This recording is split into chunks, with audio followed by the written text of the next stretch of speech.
Sobat Neta, balik lagi di Netok kali ini.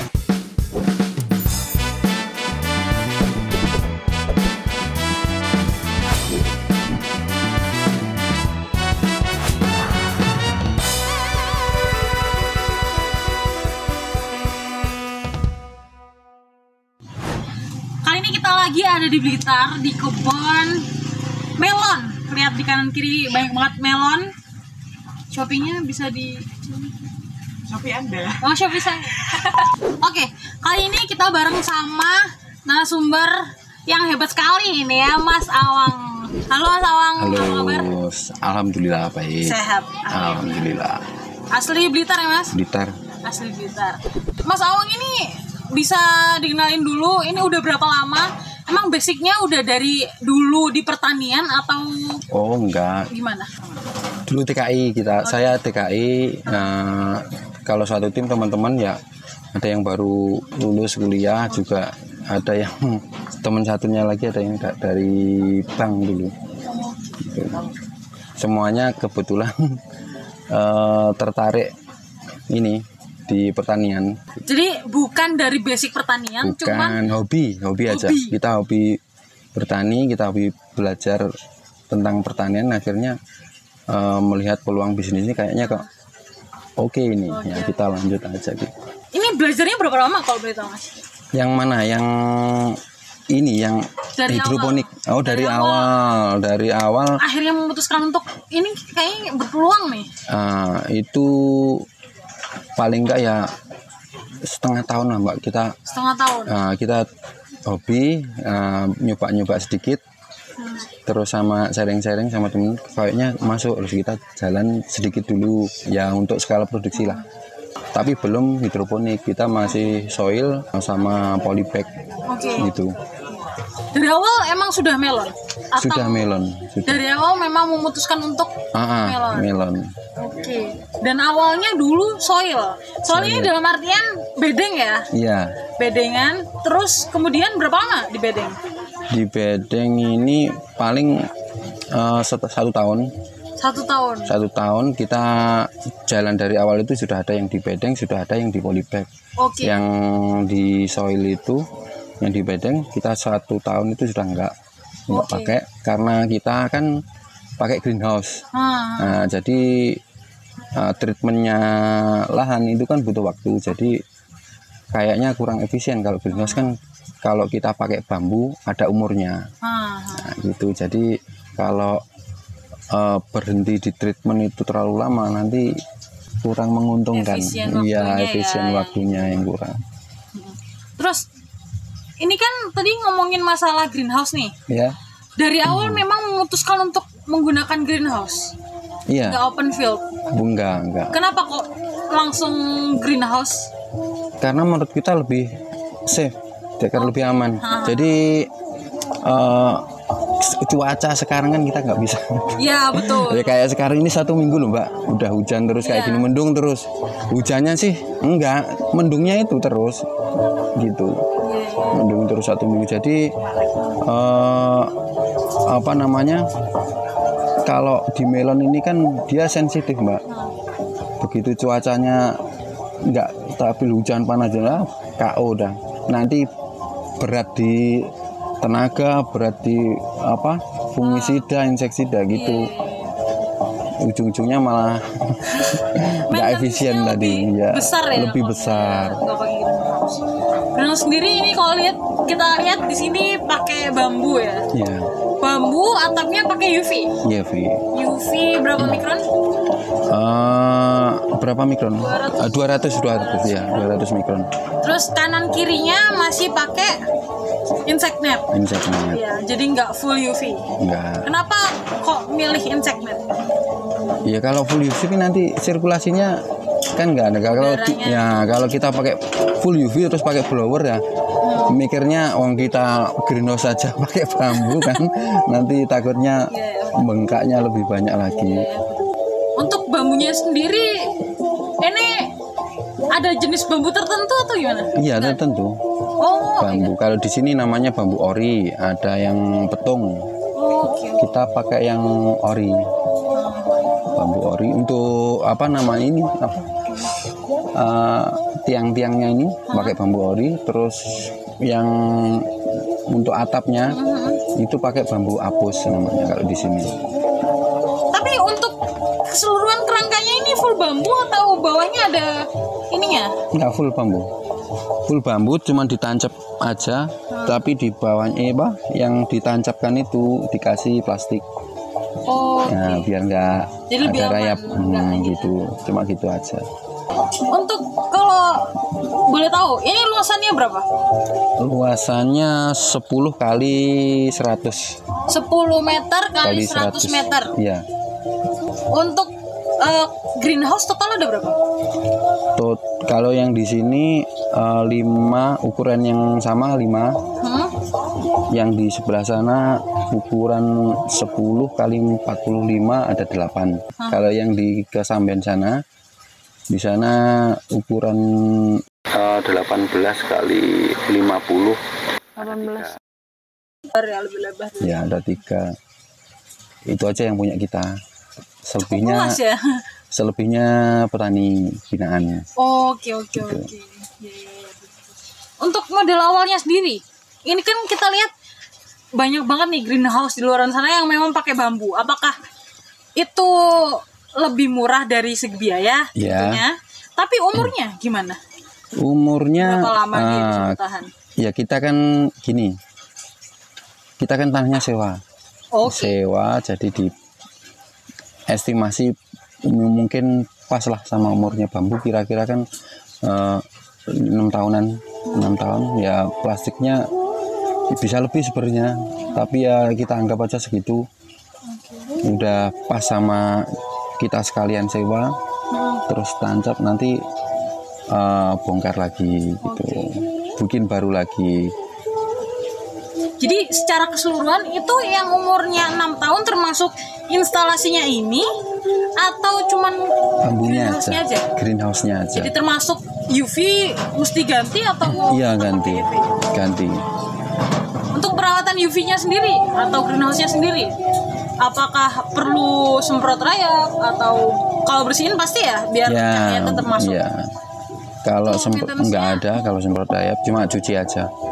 Ya, yang cucinya penting setiap minimal 2 kali panen harus cuci.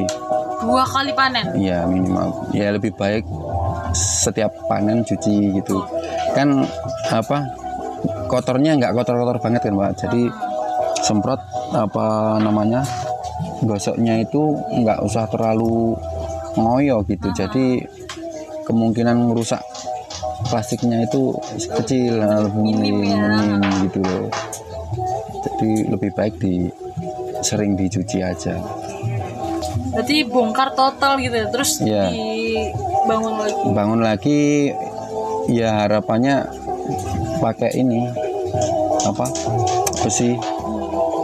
Kalau besi kan nanti cuma ganti plastik aja. Nah, kalau tanahnya, apalagi tanahnya kalau sudah punyanya sendiri kan sudah nggak bingung, Mbak, karena kalau masih sewa itu kan ada kemungkinan nanti tanahnya sesudah kontrak nggak bisa perpanjang atau gimana gitu kan.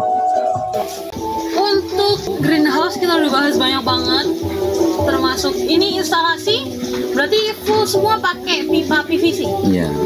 Full PVC. Terus ini tankinya tanam ya, tangki nutrisi tanam. Skala berapa liter? 1000 liter. 1000 liter.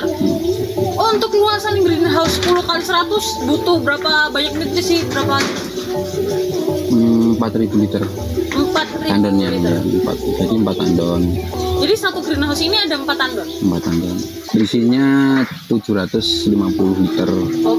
Nah, nggak sengaja nggak dipenuhin karena nanti kalau ada jeda lampu mati gitu, biar air yang kembali nggak penuh, nggak mudah gitu. Oke. Untuk nutrisinya sendiri ini ada yang maintain, jadi tiap hari di maintain kan kita mesti tahu pH-nya, terus ppm-nya berapa dan sebagainya. Itu tiap hari demikian atau tiap hari? Tiap hari. Satu hari 2 kali. Satu hari 2 kali. Di jam berapa? Di sore jam 3. Oke. Nah, sore jam 3 sama pagi jam 9, jam 10, 9, 10. Sore itu kan harapannya kita siapkan untuk pagi. Sini kan pH-nya tinggi, Pak. Oh, air sini emang pH-nya tinggi. Jadi kita harus turunkan. Pagi itu kan makannya banyak. Terus kita akan pakai ini pelampung otomatis itu yang apa, stop run otomatis itu. Nah, kalau debitnya berkurang dia kan terus isi otomatis kan naik. Nah, jam 9 itu kita sudah kondisikan lagi. Oke. Gitu. Jadi 2 kali. Nutrisinya pakai nutrisi apa? Racikan sendiri racikan atau? Sendiri. Kita pakai AB Mix racikan sendiri. Oke, AB Mix racikan sendiri buat melon. Melon. Nutrisi yang paling penting untuk masa generatif sama vegetatif kan beda nih. Beda. Untuk vegetatif sendiri yang paling penting ada unsur apanya? CNG, Mbak. Kita perbanyak CNG-nya. Oke, CNG yang kalsium nitratnya itu lebih dominan. Oke. Unsur yang lainnya? Banyak. Unsur yang lainnya banyak. Kalau vegetatif itu yang dominan, tapi kalau yang generatif itu lebih ke ini kaliumnya. Oke. Kalium fosfatnya yang tinggi. Nitratnya dikurangi, sama mikro-mikronya itu ya ngikut aja kayak vegetatifnya hampir-hampir sama. Untuk kebutuhan pupuk sendiri habis berapa kilo sih satu tandon atau satu greenhouse ini? Satu greenhouse ini habisnya mungkin 25 racikan. 25 racikan. Itu per racikan itu untuk pekatan 15 liter. Oke. Jadi 25 racikan, per racikannya itu untuk 15 liter. 15 liter, 15 P15. Oke. Semai ke pindah tanam berapa lama? Dari semai ke pindah tanam kita 6 hari biasanya. 6 hari dari semai ke benih. Tergantung, Mbak, tergantung udah ready apa enggak di sini. Kalau enggak ya kita perpanjang lagi, pindahnya enggak apa-apa. Soalnya kita semai kan langsung di net pot. Ini kan nanti setelah ini panen kan langsung bongkar. Itu posisi semainya sudah ada. Sebelumnya sudah ada. Jadi siap ganti ya? Siap ganti. Dari semai ke pindah tanam itu berapa tadi? 6 hari? Estimasinya 6 hari, tergantung nanti ini sudah selesai steril dan lain-lain atau belum. Oh, jadi perlu disterilisasi lagi ya? Ya, dibongkar terus disteril lagi. Kalau udah selesai ya mungkin nggak sampai 6 hari kita sudah pindah. Terus dari pindah sampai panen? Dari pindah sampai panen tergantung varietasnya, Pak. Tergantung varietasnya. Ya. Varietasnya ada berapa? Ada 5 kan nggak salah. Lihat yang kita kembangkan saat ini. Yang dikembangkan saat ini ada 5 varietas. Ya. Untuk varietasnya ada apa aja kalau boleh disebutin? Sweetnet. Intanon. Oke, Intanon. Fujisawa. Terus Sweet D165. Sama Wakatobi. Untuk semua benihnya lokal atau impor? Impor. Semuanya impor ya. Dari beberapa varietas ini, yang mana yang paling diminati sama pasar? Ini. Yang Sweetnet ini ya. Yang Sweetnet. Ya, harganya kan dia lebih terjangkau mungkin, tapi rasanya ya menurut saya ini yang paling enak. Oke. Aku udah ngerasain sih, emang enak banget. Padahal itu belum maksimal loh, Mbak. Ini kan cuacanya 1 minggu ini kan hujan terus, mendung. Itu jadi biasanya ini bridge-nya bisa sampai 18. Wow. Ini nggak sampai. Mungkin di 15. Tapi udah cukup. Itu standar ya? Standar. 15 itu 15. Tapi kemarin aku lihat di TikToknya udah sampai ada yang 20 ya. Tapi rata-rata bridge-nya nyampe 20. Kalau cuacanya bagus, kayak kemarin kemarau gitu, insya Allah sampai. Untuk satu greenhouse ini sekali panen bisa berapa banyak? Satu greenhouse ini kalau yang ini kan yang ujung sana kan kurang maksimal karena ada pohon bambu yang terlalu tinggi dan posisi matahari dia kan condong ke utara. Jadi kena bayangan. Kena bayangan itu nggak full lah, jadi ada kalau 200 tanaman. Jadi yang ini kurang, kalau yang biasanya itu 2.400 tanaman itu hampir 3 ton. Ya 2.400 tanaman itu bisa rata-rata kan 1,3 1,4. Tapi ada yang juga yang pecah, ada yang nggak normal kadang, jadi ya 28 sampai 3 ton lah. Nah, ini satu ini memang dikembangkan cuma satu aja apa ada yang dua solo? Satu aja. Nah, kita udah coba beberapa kali yang jenis ini dibuahkan dua, netnya nggak jadi. Oke. Kalau varietas lain bisa, Mbak. Varietas lain satu pohon bisa lebih dari satu. Iya, bisa 2. Dan itu aman. Aman, cuman kan tergantung ini permintaan pasar. Otomatis kan kalau buahnya lebih dari satu kan nggak bisa gede. Ya, tapi masuk grid, nah, kayak misalkan Wakatobi itu karakter buahnya kan gede, 2 kilo up. Tapi permintaan pasar untuk grid itu paling enggak 1 kilo up lah, kan? Itu kalau kita buahkan 2 kan bisa 1,3, 1,4. Nah itu kan masih oke dibuahkan 2. Ini emang bentuknya lonjong-lonjong gini ya? Iya, lonjong. Varietasnya memang sweet net kayak gini. Dagingnya ini warnanya? Ini sweet net yang 9, Mbak. Ada yang sweet net 8. Oh, oke. Itu agak bulat.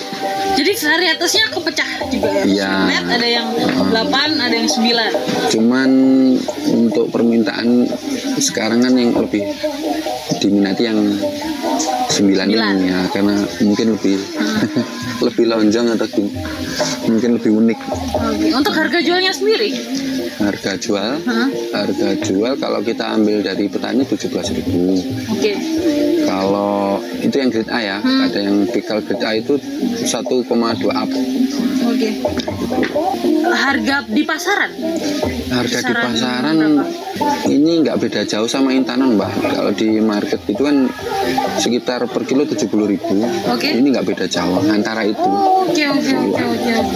Berarti tinggi banget ya? Iya, kalau di marginnya ya? Iya. Tapi kan resiko di mereka. Kalau kita store-nya langsung di supermarket, sistemnya kan pembayarannya biasanya fungsinya sih kita nitip gitu. Ya, titip jual kan sistemnya. Itu notanya bisa tinggi. Nah, cuman kan resiko juga di kita. Betul. Itu kita nggak mau kayak gitu. Oke. Jadi mending yang ambil putus ya. Ambil putus, kita bisa ini nggak mikir perputarannya keuangannya. Betul. Bisa bagus. Yang penting ini dihitung-hitung produksi sama hasilnya oke, udah jalan aja gitu. Untuk harganya 5 varietas itu beda-beda juga. Yang paling disukai pasar kan yang ini. Iya, saat ini. Meskipun harganya segitu, itu termasuk murah atau mahal kalau dari kelima varietas ini? Termasuk murah, Mbak. Termasuk murah? Murah. Tapi ini kan benihnya juga kita nggak terlalu mahal juga. Separuhnya dari varietas lain. Untuk suplainya kemana aja? Kita masih di Semarang aja. Ini pertanyaan yang belum aku tanyain di awal adalah kenapa memilih melon? Kenapa nggak cabai atau apa gitu? Yang pertama karena harganya kalau untuk melon premium ini kan stabil, nggak naik nggak turun, bahkan naik dikit dari tahun-tahun lalu itu. Terus ya keuntungannya jelas lebih banyak. Keuntungannya bisa berapa persen? Berapa persen nih kalau boleh tahu? Berapa persen dari modal? Modal tanam plus apa namanya operasional pekerja gitu ya. Bisa 200% lebih. 300% lebih. 300% lebih. Wah, keren banget. Jadi keuntungannya bisa segitu gedenya. Kok bisa? Karena harganya yang stabil. Ya stabil, terus ya karena udah tahu ini apa namanya ngerawatnya aja gitu. Udah tahu celahnya. Udah tahu celahnya. Biaya paling besar dikeluarin buat apa nih? Untuk maintenance atau pembangunan atau apanya nih yang paling besar? Nutrisinya untuk, kah? Ini operasionalnya kah? Untuk produksi ya. Yang paling besar nutrisinya. Paling besar biaya nutrisi. Ya. Karena ini memang full hidroponik. Awal tadi emang milih hidroponik karena lebih menguntungkan. Ya, lebih menguntungkan, lebih cepat perputarannya. Lebih kalau biasanya di soil kita 1 tahun itu maksimal 4 kali, kita bisa 6 kali. Wah. Kalau bisa 6 kali bahkan bisa 7 kali kalau yang umurnya pendek. Kalau yang umur pendek, umur yang 50 sampai 55 itu bisa 7 kali. Kalau yang ini bisa 6 kali. Untuk nutrisinya jelas lebih terjaga ya? Ya, lebih terjaga. Untuk penambahan nutrisi dan lain sebagainya tadi berapa lama? Sehari kita cek 2 kali. Yang penting kalau misalnya dirasa kurang waktu pengecekan ditambahin gitu. Dan langsung ngecek ppm sama pH-nya kan. Langsung aja di setting sekalian. Ini aku mau bahas tentang kendala selama nanam. Kalau di dunia pertanian pasti nggak luput oleh hama ya. Iya, betul. Inseknya, terus bunyinya. Iya. Kalau di greenhouse sendiri dengan sistem hidroponik, hamanya gimana? Tetap amannya. Kalau fungi, kalau apa namanya jamur itu sudah banyak berkurang. Paling embun tepung. Nah itu kita bisa kondisikan mudah. Yang masih jadi PR itu trip. Kutu trip. Ya. Itu susah memang ya. Itu susah. Itu terus gimana namanya? Ada ya. Ini kita kondisikan disemprot pakai insektisida yang khusus bisa membunuh trip. Kita rolling itu 3 kali pemakaian, kita rolling bahan aktif yang berbeda. Biar nggak resisten. Durasi pemberian pestisida itu berapa lama? Berapa jangka waktunya? Kita semprot rutin 5 hari sekali. 5 hari sekali. Per 5 hari. Ada nggak ada kita semprot. Tapi kalau yang sudah kena, kalau agak banyak ya, berarti kan udah ini bener-bener keserang. Jadi kita 3 hari sekali. 3 hari sekali semprot, terus apa namanya 3 kali pemakaian kita rolling. Terus untuk tanaman yang udah keserang harus dipotong enggak hilangin atau gimana? Kita ini tetap aja kita semprot, nggak dipotong, nggak dibuang. Kalau dipotong nanti takutnya ini waktu dipotong di bawah itu dia itu nyebar malah nyebar. Bagi dia dan terus selanjutnya ini kan pakai instalasi hidroponik. Nah ini kalau misalnya ada fungi yang di dalam sini, dia otomatis gampang nular nggak sih? Selama ini kita nggak pernah. Oke, jadi kita sudah antisipasi. Kita pakai ini Mbak, Jakaba. Jakaba. Ya Jakaba itu bagus sekali. Dulu kita waktu di soil kan itu bagus. Terus apa namanya itu bisa ngelawan apa bakteri jamur patogen. Jadi kalau misalkan ada busuk batang gitu ya, kita semprot pakai Jakaba 1:1 seperti ini. Bisa ini. Malah yang dikasih fungisida itu ada yang mati, kalau di Jakaba enggak. Itu bisa sembuh total. Oke. Jadi memang dia langsung kena di funginya langsung. Iya. Nah, terus dia juga apa? Nutrisi juga kan buat tanaman. Jadi saya rasa itu apa ya? Yang paling efisien. Efektif untuk apa namanya di hidroponik. Soalnya dia juga mungkin hidup di media tanamnya, di kokopit atau nyebar di akar-akar gitu. Itu di kontak atau sistemik? Disemprot atau disemprot? Semprot.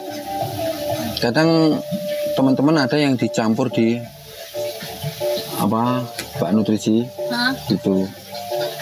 Kenapa lebih milih untuk disemprot aja? Ya lebih hemat mungkin. Terus lebih kena di ini kan, di batangnya ini loh, yang di batangnya ini bisa difokusin ke yang ini kan biasanya di sininya ini kan lembab, ini kan rawan busuk ya, kayak yang itu gitu. Nah gitu. Terus untuk insektisidanya pakai apa? Macam-macam Mbak. Terutama yang insektisida kalau daerah sini yang jadi momok itu kan trip. Jadi kita pakai yang bisa monotrip. Apa itu? Yang terutama abamectin itu biasanya pakai apa demolis, seba gitu. Terus kita rolling pakai mipsin. Terus ada juga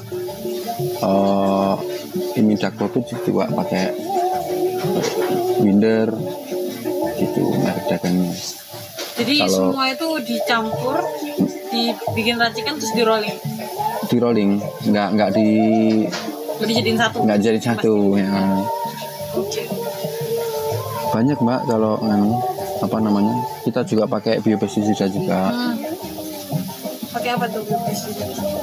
Pakai tembakau juga, pakai tembakau bisa ya? Bisa, tapi ya kan nggak bisa langsung mati gitu. Nah jadi kita cuma untuk menjaga aja biar namanya nggak datang.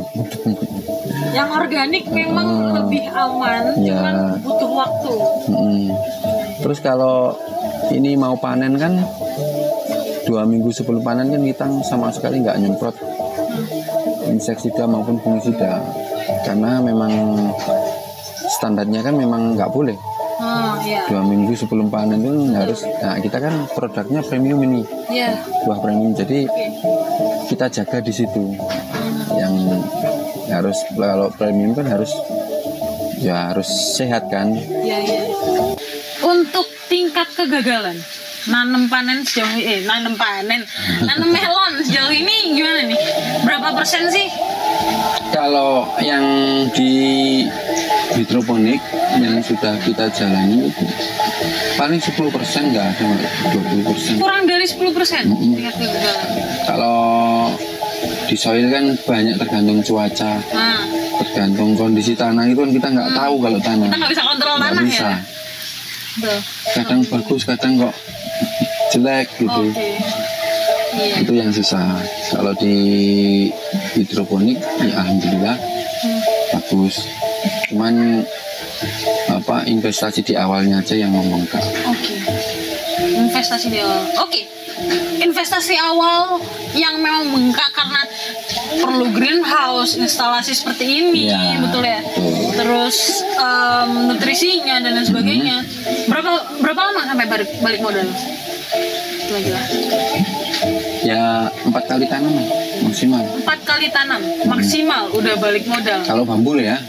Kalau pakai besi ya lebih panjang lagi. Besinya kan mahal, Mbak. Iya. Padahal 4 kali tanam 1 tahun itu bisa 6. Tadi 6 sampai 7 kali, Bu. Jadi belum sampai setahun bisa langsung balik modal ya. Oke. Kalau kedepannya apakah pasar melon ini akan semakin besar atau cerah atau gimana nih? Menurut kita semakin cerah. Orang semakin tahu apa namanya untuk melon-melon yang kayak gini itu sudah banyak yang tahu. Jadi kayak di kampung itu aja udah ini kalau mau panen udah banyak yang tetangga-tetangga itu udah banyak yang pesen gitu. Dari situ aja kan sudah kelihatan ya? Dari itu kan kita di desa kan, Mbak. Iya. Nah, belum kalau di kota-kota itu kan. Betul. Apalagi yang udah tahu kualitas melonnya. Kualitasnya, rasanya gitu kan memang beda sama melon-melon yang di open field. Untuk 5 varietas ini, standar yang diinginkan pasar itu seperti apa? Dari segi beratnya, Brixnya dan lain sebagainya bisa di. Kalau dari segi berat itu permintaannya macam-macam. Oke. Yang terutama dari Brix ini minimal 14. Oke, minimal 14 standar ya. Toleransinya ya 13 lah. Kan nggak semuanya ini kita ambil yang tengah-tengah. 14 masuk berarti ya udah masuk aja rata-rata 14 gitu. Ya mungkin ada yang kurang bagus apa yang waktu polinasinya itu nggak bareng. Itu ada yang keduluan, ada yang mundur gitu kan, tergantung. Nah itu pasti ya nggak sampai 14, bahkan ada yang lebih. Oke. Jadi untuk Brixnya minimal batas paling bawah itu 13. Iya. Lebih bagus. Dengan berat yang 1 kiloan atau 1 kilo up. Ada yang 8 on juga ada. Itu udah masuk. Ya permintaannya macam-macam. Iya. Ada yang mintanya 1,5 itu juga ada. Berarti tergantung pasar ya? Tergantung pasar. Pasar yang dituju juga ya? Ini kalau nggak salah tahun lalu varietas ini masuk, betul? Iya. Baru-baru ini aku ini dalamnya kalau kita tahu warnanya oranye. Memang yang diminatin itu ini yang banyak ininya. Netnya. Oh iya. Kalau yang kayak gitu nanti jadinya gimana? Itu nggak masuk grade, Mbak, dimakan sendiri. Oh, dimakan sendiri. Iya. Rasanya ya 11-12 lah. Manisnya tetap aman. Tetap aman.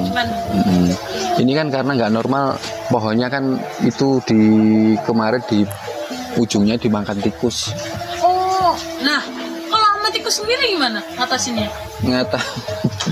Diracun. Diracun. Kalau di sini nggak banyak kan tikus-tikus ya, memang yang dia bersarang di dalam greenhouse, bukan serangan tikus yang dari luar kayak di padi, tebu gitu, bukan. Ini yang tikus-tikus kayak tikus rumah gitu. Karena aman ya. Aman.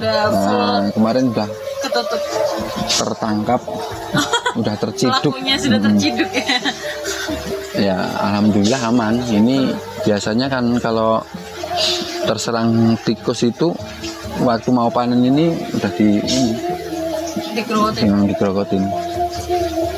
Dimakan. Kalau ini waktu awal-awal dulu kayak ini kan putus itu di tengah-tengah.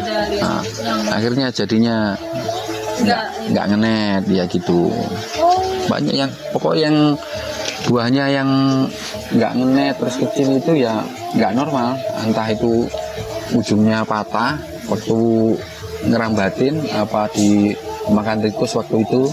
Untuk alasnya sendiri, ini apakah nggak masalah alas tanah ini? Nggak masalah. Soil, apakah harus ditutup dengan wheat mat atau gimana? Oh enggak.